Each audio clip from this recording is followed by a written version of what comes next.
अस्सलामु अलैकुम मेरे मोहतरम अजीज दोस्तों। आज हम बात करने वाले हैं बकरा ईद के बारे में कि बकरा ईद क्यों मनाई जाती है, इसके पीछे की क्या वजह है जिस वजह से ये त्योहार पूरी दुनिया में बेहद खुशी और अकीदत के साथ मनाया जाता है। आज आपको बकरीद क्यों मनाई जाती है, इसके पीछे की पूरी हकीकत मालूम हो जाएगी, तो इस बात को आखिर तक जरूर सुनिए। बकरीद क्यों मनाई जाती है, इसके पीछे क्या वजह है, बकरा ईद क्यों मनाई जाती है। आज की ये वीडियो सिर्फ एक कहानी नहीं, ये वफा, सब्र, इम्तिहान और अल्लाह की राह में कुर्बानी का वो पैगाम है जो इंसानियत को हजारों साल से रोशनी दिखाता आया है। क्या आप जानते हैं कि बकरा ईद की असल वजह क्या है? क्या आपने कभी सोचा है कि एक बाप अपने बेटे की कुर्बानी के लिए कैसे राजी हुआ और एक बेटा कैसे मुस्कुराकर खुद को अल्लाह की राह में पेश कर दिया?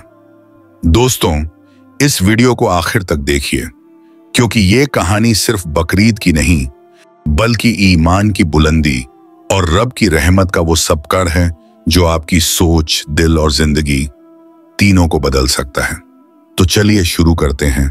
बकरा ईद का असल मकसद, उसकी रूह और वो कुर्बानी जो आज भी हर मोमिन के दिल में जिंदा है। दोस्तों, अल्लाह ताला अपने नबियों और अपने बंदों से बेहद मोहब्बत करता है, लेकिन साथ ही उनका इम्तिहान भी जरूर लेता है।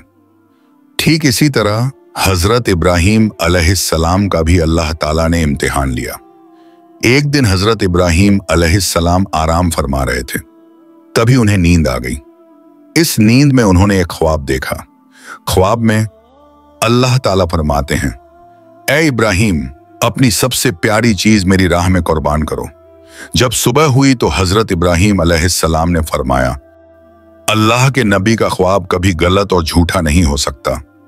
उस वक्त हजरत इब्राहीम अलैहिस्सलाम के पास बहुत सारे ऊंट थे और आपने 100 ऊंटों की कुर्बानी अल्लाह की राह में कर दी। अगली रात आपने फिर वही ख्वाब देखा जिसमें अल्लाह की तरफ से हुक्म हो रहा था, ए इब्राहीम, मेरी राह में अपनी सबसे प्यारी चीज कुर्बान करो। तो दूसरे दिन आपने 200 ऊंटों की कुर्बानी अल्लाह की राह में पेश कर दी। तीसरी रात फिर से वही आवाज आई। अब आप सोचने लगे, मेरी सबसे प्यारी चीज तो मेरा बेटा इस्माइल है। उसके बाद आप सोचते हैं, कहीं अल्लाह ताला ये तो नहीं देखना चाहता कि मुझे अपने बेटे इस्माइल से ज्यादा मोहब्बत है या अपने रब से। जैसे ही ये ख्याल आपके दिलो दिमाग में आया, आपने पक्का इरादा कर लिया कि मैं अपनी सबसे प्यारी चीज, अपने बेटे इस्माइल को अल्लाह की राह में कुर्बान कर दूंगा। जब आपने इस हुक्म की तामील की और अपनी नीयत पेश कर दी, खैब से आवाज आई, ए इब्राहीम, तेरा ये इम्तिहान क़यामत तक याद रखा जाएगा और तेरी सुन्नत को ईमान वाले हर साल याद करेंगे और अल्लाह की राह में कुर्बानी पेश करेंगे। यही से बकरीद का सिलसिला शुरू हुआ। ईद उल फित्र के 70 दिन बाद, यानी तकरीबन 2 महीने और 10 दिन बाद, बकरा ईद, जिसे ईद उल अजहा कहा जाता है, मनाई जाती है। हिंदुस्तान, पाकिस्तान, बांग्लादेश जैसे मुल्कों में ये त्योहार 3 दिन तक मनाया जाता है, जबकि गल्फ देशों में यह सिलसिला 7 दिन तक चलता है। इसमें दुम्बा, बकरा, ऊंट और दीगर हलाल जानवरों की कुर्बानी दी जाती है। कुर्बानी के गोश्त के 3 हिस्से किए जाते हैं। एक, पहला हिस्सा गरीबों और मिस्कीनों के लिए। 2, दूसरा हिस्सा रिश्तेदारों और अजीजों के लिए। 3, और तीसरा हिस्सा अपने घर के लिए रखा जाता है। बकरा ईद को ईद उल अजहा भी कहा जाता है। जो लोग कुर्बानी करते हैं उन्हें चाहिए कि गरीबों और जरूरतमंदों तक गोश्त जरूर पहुंचाएं। बकरीद हमें सिर्फ कुर्बानी करने का ही नहीं बल्कि खुदा की रजा के लिए अपनी सबसे अजीज चीज को छोड़ देने का सबक देती है। हजरत इब्राहीम अलैहिस्सलाम और हजरत इस्माइल अलैहिस्सलाम की ये वाक़या हमें बताता है कि जब बंदा सच्चे दिल से अल्लाह की राह में सब कुछ कुर्बान करने का जज्बा रखता है तो अल्लाह ताला उसे नाकाम नहीं करता। आज भी जब हम कुर्बानी करते हैं तो दरअसल हम अपने अंदर के घमंड, लालच, हसद और दुनियावी मोहब्बत को काटते हैं। असली कुर्बानी जानवर की नहीं होती, असली कुर्बानी अपने नफ्स की होती है। बकरा ईद हमें यकीन, इताअत और फजूल मोहब्बत से ऊपर उठकर अल्लाह की रजा को तरजीह देने की तालीम देती है। और इस्लाम का यही पैगाम है, सिर्फ अमल ही नहीं बल्कि नीयत भी पाक होनी चाहिए। तो दोस्तों, बकरा ईद सिर्फ एक त्योहार नहीं, ये एक पैगाम है, एक मिसाल है। अगर ये वीडियो आपको अच्छी लगी हो तो लाइक करें, शेयर करें और सब्सक्राइब करना ना भूलें। कमेंट करके बताएं कि इस बकरा ईद पर आप क्या महसूस करते हैं और किसी गरीब की मदद करने का इरादा जरूर करें, क्योंकि असली ईद उसी की होती है जिसके दरवाजे पर किसी भूखे का पेट भर जाए। आप देख रहे हैं हमारा हिंदी इस्लामी चैनल दीन का सफर। मिलते हैं अगली रूहानी वीडियो में। तब तक के लिए अस्सलामु अलैकुम वरहमतुल्लाहि वबरकातुहू।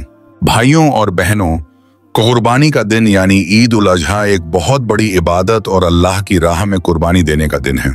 कुर्बानी के दिन क्या करना चाहिए, क्या नहीं करना चाहिए और कुर्बानी के गोश्त का सही इस्तेमाल कैसे करना चाहिए।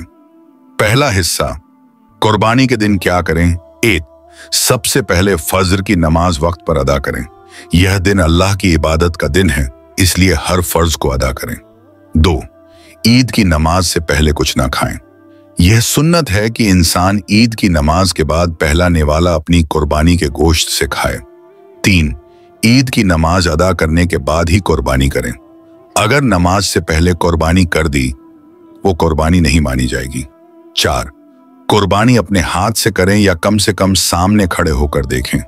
इससे अल्लाह की राह में जान देने का जज्बा और ताजगी आती है। 5, दुआ पढ़ें। कुर्बानी से पहले ये दुआ पढ़ें, बिस्मिल्लाहि अल्लाहु अकबर, अल्लाहुम्मा हाजा मिंका व लका, यानी अल्लाह के नाम से, अल्लाह सबसे बड़ा है। अल्लाह, ये जानवर तेरे ही दिया हुआ है और तेरे ही लिए है। दूसरा हिस्सा, कुर्बानी के दिन क्या ना करें। 8, कुर्बानी को दिखावे का जरिया ना बनाएं। वीडियो, फोटो और सोशल मीडिया पर दिखावा करना इस पाक अमल की रूह को खराब कर देता है।